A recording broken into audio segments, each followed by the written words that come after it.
దుఃఖేష్వనుద్విగ్నమనా సుఖేషు విగతస్పృహః వీతరాగభయక్రోధః స్థితధీర్మునిరుచ్యతే.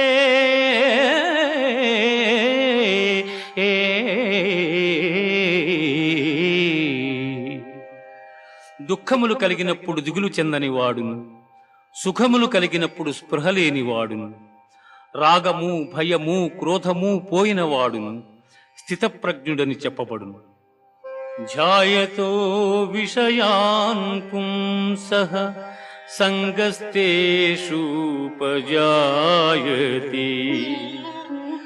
సంగాత్ సంజాయతే కామః కామాత్ క్రోధోభిజాయతే క్రోధాత్